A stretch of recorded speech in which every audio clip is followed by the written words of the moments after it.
Good evening, all. Ira Epstein with your financial market wrap-up, and this wrap-up is for the evening of Tuesday, the 15th of November, 2022. We're at 6:15 p.m. Central Time, and I've got this up behind me because this coming Thursday is when I'll be holding my live webinar. Now, as we get into the end of the year, there aren't going to be a lot more of these that I hold as we get into the holiday season, and I just found, maybe one more this year. We'll see what we do. But I cover for you what you want me to cover. It's at 12:30 p.m. on Thursday. Now, let me explain. It is very fast-paced.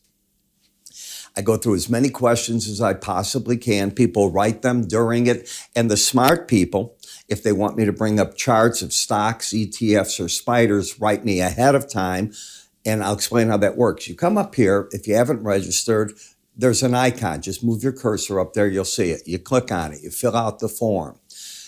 You'll get from us your user ID and password to get in.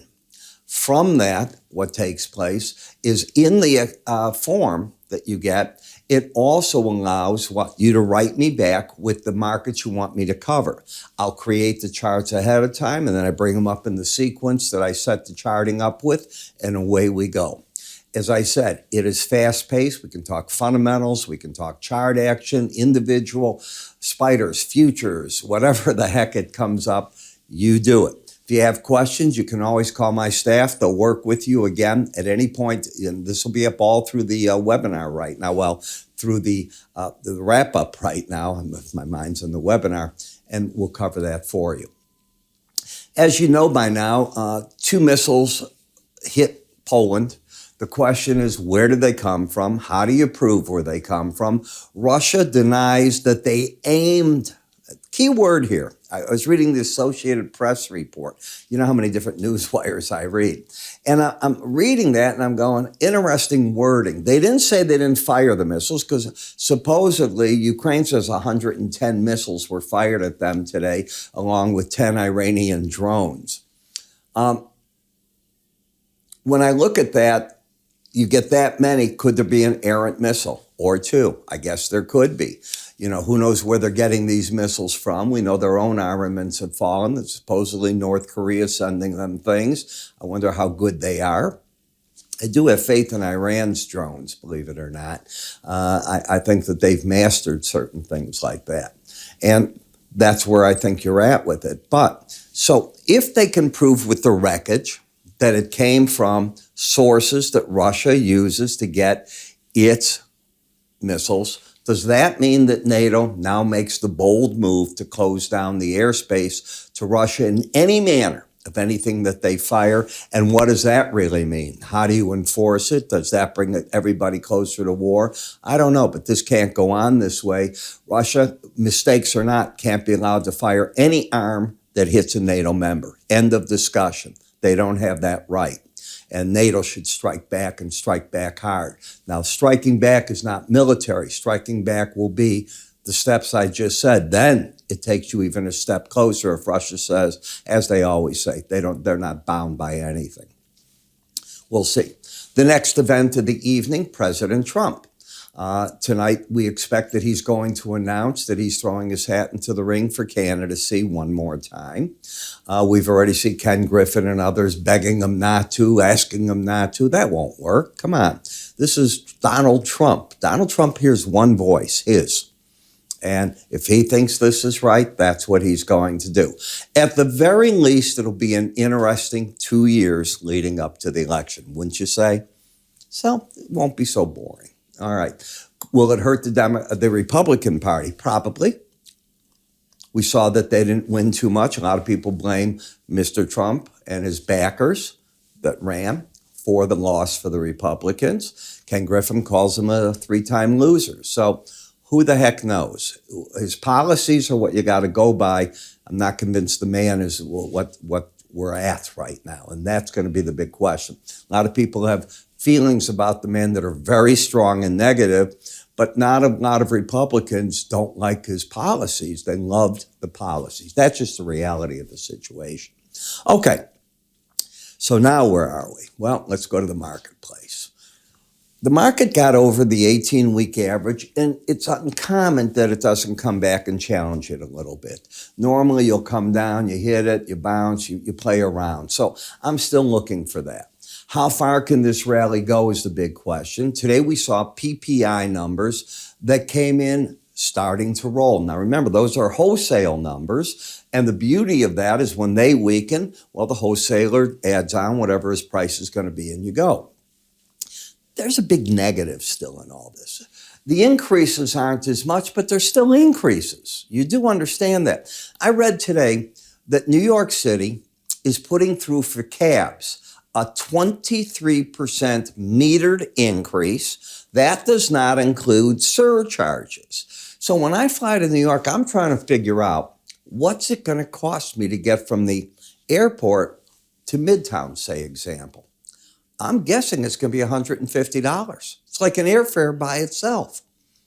This is craziness, okay? I mean, there's got to be a better way to do this, but my point in bringing this isn't New York. It's inflation is still going.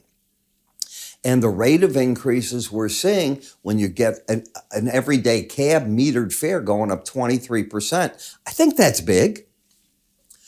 When I take a look at what the S&P has done, as I wrote, and I've been putting in some of the headlines that I put out there on YouTube and like, consolidation needed. And that's what you're doing. You're trying to consolidate these gains right now.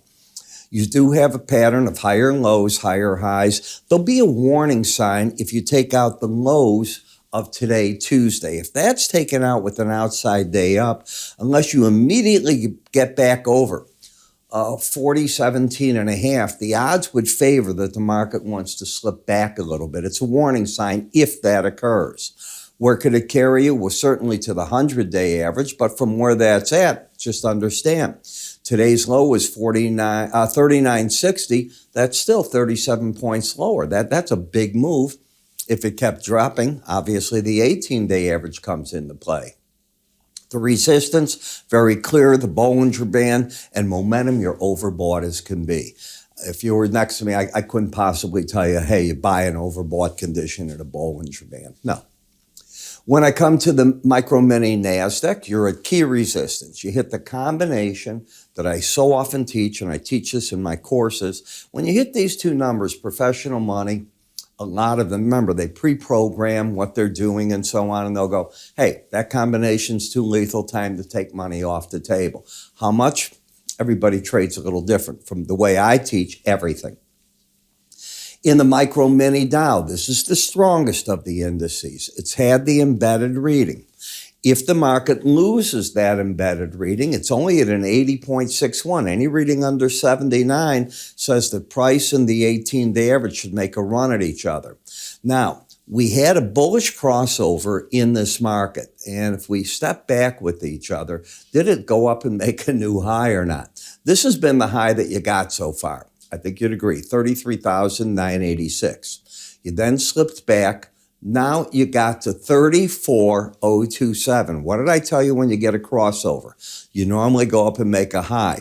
I was certainly looking for a little bit like that. And it's right by the Bollinger Band. I get it. The market's paying attention to all this. Be careful that you start slipping back from here. That's what I'm saying. You're up in territory that if you lose that reading, you can get a bit of slippage. And I hate the fact that the Dow is the strongest of the indices. It's only a 30 stock index. I want to see the leadership from the Russell, from the S&P 500, from the NASDAQ, where you got big amounts in there. It's not what you're getting right here. In the Russell, you're overbought. You're fighting at the upper Bollinger Band down to the 200-day average. I think the big money's already been taken out of the market. On the VIX cash, you went right back to the line in the sand. The 18-day average hit the 100, and that's where the resistance came in. But more important, you had lost the embedded reading, which meant that was where the market was headed. Now it has to decide what to do next. This market's gone into what I call a reset. It's no longer in the downtrend that it had.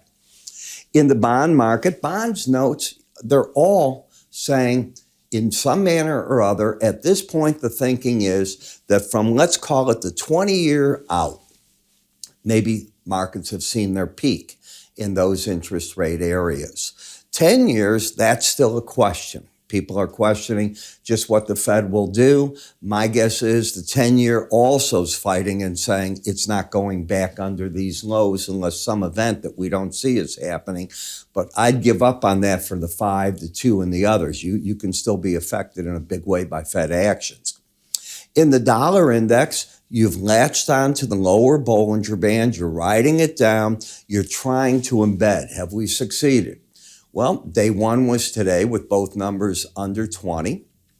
Day 2, both numbers under 20, was Monday. And what about Friday? It did it. So this tells me that on rallies in the market until the red line closes over 21, the trade is going to be aggressive to the short side and sell the rallies. Now, the fly in this that bothers me is I don't know what we wake up and hear about the missiles that struck Poland.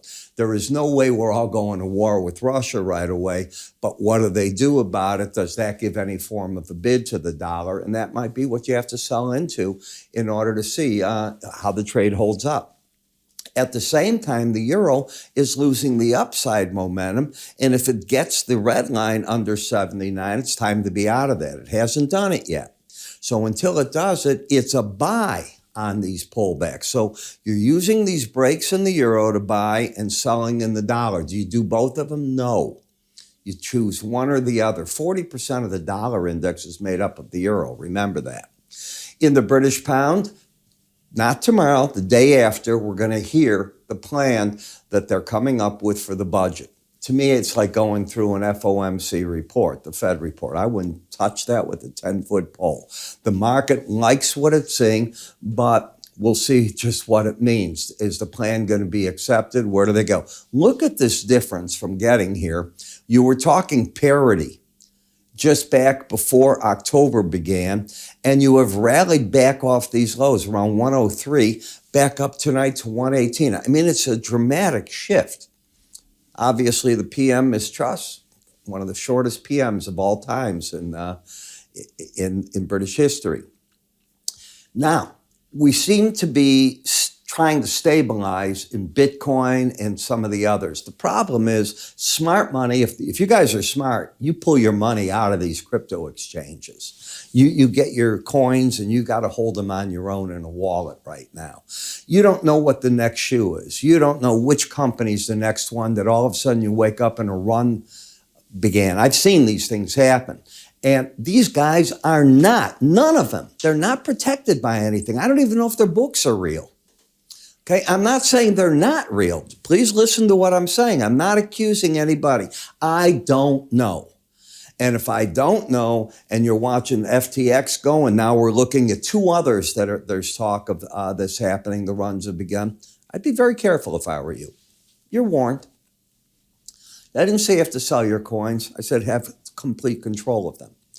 In Brent and WTI, support back at 747. When you look at what you've got here, you know, we heard the IEA, we've seen OPEC now talk, and everybody's getting ready that there's going to be in some manner what's going to happen with energy. Today I did a lot in my full research report for my paid subscribers showing what's happening with Russian oil. The expectations are they're going to have to produce less. They can't produce and sell what they've been doing to just the countries that are willing to buy from them without doing it at a severe discount. I guess if they discount enough, those countries would be willing to build tank storage and everything. Why not?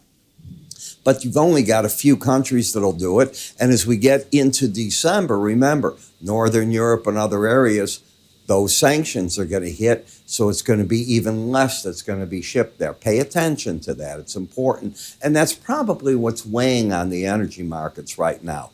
Let's face it. The stock market's been going up. Interest rates have been falling a degree. The consumer's loading himself up on debt, still buying, and you're not able to pick up the energy on that. It's got to be something else, and it's probably oversupply at this point in time. In the heating oil market, your battleground's the 18-day average of closes. No trend that I see to trade there. And in nat gas, you've pulled back after, remember what I told you, that first swing, you get up for the first winter weather, and you did it. and now you're restructuring the market. The market's given up some because the Freeport LNG terminal, nobody knows when that thing's going to open. It was supposedly the end of this month, part of it. We've not heard anything. Maybe they'll surprise us. I doubt it, because if you study the commission in Texas, they have to approve everything, and they have done nothing to approve that terminal. And they claim they haven't received the paperwork. Well, the paperwork will take 4 to 6 weeks. So I don't know. If you listen to everything you're hearing there, there's definitive problems. So one more time, the What's Up webinar, you just click up here. That's how you can get your invite. I've mailed them out twice already. I'm not going to flood the mailings with it. Don't have to do that. Or call my staff and then get anything out you need. 866-973-2077. I'll see you tomorrow, and I hope to see you on Thursday at the live webinar. Take care.